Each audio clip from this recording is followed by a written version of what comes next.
To really set the foundation for what we're going to talk about, I should tell you a little bit of a story. Back in the 1950s, my grandfather, Jaime Saint, was a missionary pilot. He flew in support of other missionaries over the Amazon rainforest of Ecuador, South America. And as he would fly out day after day, he did something that no other pilot would do. He flew over a territory called Auca territory. It was a very large piece of land that nobody else would venture over, because even if they should crash land and survive, chances were they would never make it out alive because of the people that lived there.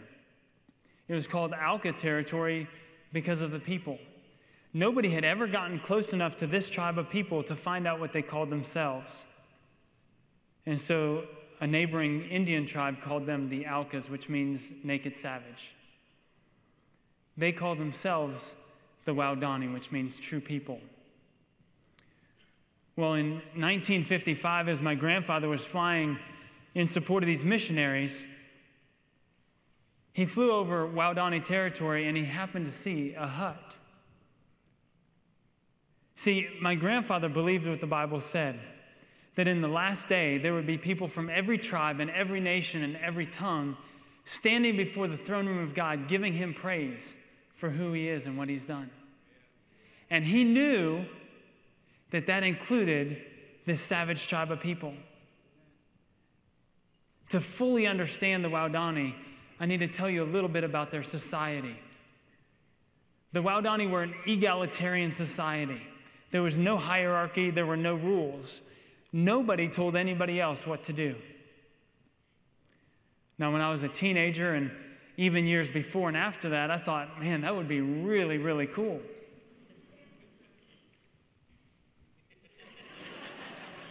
It didn't work out so well for me either. But in the tribe, while there were no official rules, there became 4 unwritten rules that everybody adhered to. Rule number 1, if somebody does something to offend you, ignore it. Rule number 2, if somebody does something to offend you and you cannot ignore it, kill them. Rule number 3, if somebody kills somebody in your family, it's not only your right, but it is your obligation to go kill them or somebody in their family. And number 4, if you are going to go kill somebody in somebody else's family, take a whole bunch of friends with you and wipe out the entire family group. That way there's nobody left to come kill you or your family. It was a society of death. Anthropologists who have since studied this tribe have called them the most violent society to have ever existed on this planet. They had a 60% homicide rate within the tribe. Yet my grandfather contacted 4 of his missionary friends, Roger Udarian, Pete Fleming, Ed McCauley, and Jim Elliott. And together they decided it was their task, given by God, to go and contact this most savage tribe, who had never had a single friendly contact with the outside world. So for 13 weeks after locating one of the huts, my grandfather started to give gifts by means of a bucket drop. The bucket drop was where he would let out about 1,000 to 1,500 feet of line behind his airplane with a bucket tied on the end. And as he would fly very slow circles, the bucket would go to the vortex of the cone until it was hanging motionless. If he would let out more line, it would go straight down. If he brought line in, it would come straight back up. Because he wanted to communicate to the tribe friendship, that he could both give or take away. And you know what? They got the hang of it. After just a few bucket drops, they began to exchange gifts back. One of the first gifts was monkey meat. Anybody had monkey? Nobody? It tastes just like chicken. In fact, on one of these bucket drops, they didn't give roasted monkey meat, they gave a live parrot, which became one of my dad's first pets as a young boy.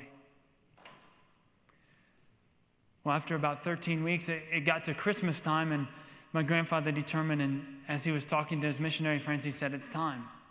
It's time that we go and make face-to-face contact with the Waodani.